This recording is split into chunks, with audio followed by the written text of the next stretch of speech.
narito na ang ulat ukol sa ating panahon. Para laging updated, pakihit ang like and subscribe button para sa ating latest updates. Magandang araw mga kababayan, ito ang Pilipinas weather ngayon. Ngayong linggo, July 27, 2025, patuloy ang epekto ng southwest monsoon o habagat na sinabayan pa ng tatlong sama ng panahon na kasalukuyang binabantayan ng pag-asa sa labas ng Philippine Area of Responsibility o PAR. Para laging updated sa balitang panahon, don't forget to like, share, and subscribe or i-click na rin ang notification bell. Salamat sa inyong suporta. As of 2 AM hanggang ngayong araw, formal na naging isang ganap na typhoon ang dating severe tropical storm, Krosa, habang patuloy na kumikilos sa labas ng Philippine Area of Responsibility o PAR.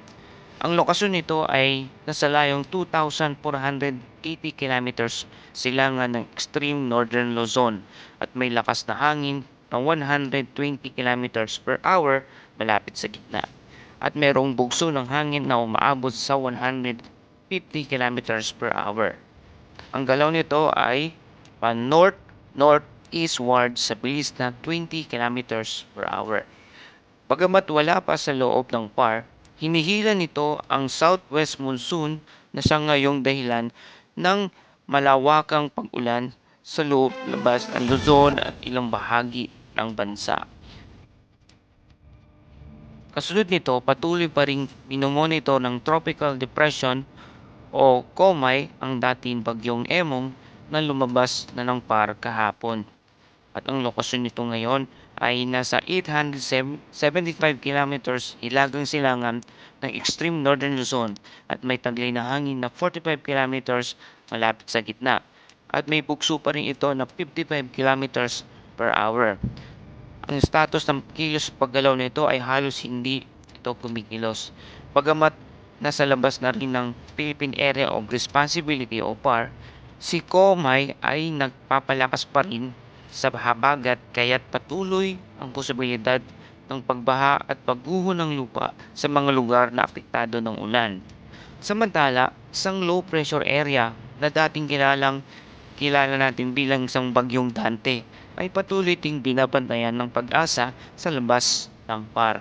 At magandang balita mga kaibigan, sa ngayon ayon sa pag-asa, pababa ang tsansa nitong muling maging bagyo.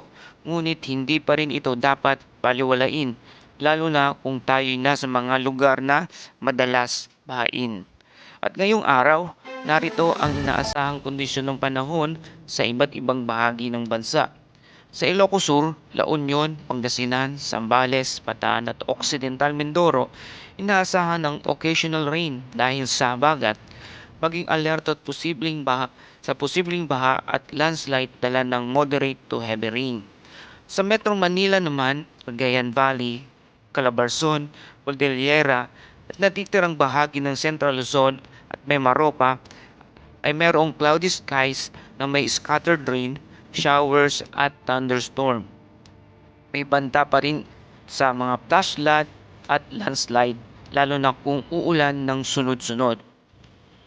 Sa nalalabing bahagi ng bansa, Visayas at Mindanao, bahagyang maulap na papawirin na may pulupulong pagulan at pagkidlat at pagkulog.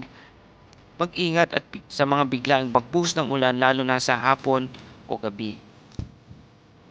Para po sa ating kalagayan ng dagat at hangin sa extreme northern Luzon, malakas ang hangin mula sa southwest at meron makakaranas ng rough seas na may posibleng pagtaas na alon na aabot sa 2.8 to 3.4 meters. At hindi nirerekomenda ang paglalayag sa maliliit na sasakyang pandagat. At sa western section ng Luzon naman, katamtamang hangin at malakas na hangin at moderate to rough seas na aabot na 1.5 to 2.8 meters. At iba pang bahagi ng bansa ay mahinang hanggang sa katamtamang hangin na slight moderate seas na 0.6 to 2.1 meters. Mga kababayan, sa patuloy na pag-iral ng habagat at mga sama ng panahon sa paligid ng bansa, manatiling nakatutok sa mga opisyal na abiso ng pag-asa. Huwag kalimutang ihanda ang inyong Hubag, i-check ang inyong paligid at iwasan ang pagtawid sa mga binahang kalsada. Para lagi updated sa balitang panahon, don't forget to like, share, and subscribe at i-click na rin ang notification bell para sa ating suporta. Mga kaibigan, ito ang balita mula sa Pilipinas, weather ngayon hanggang sa susunod na ulat. Maraming salamat.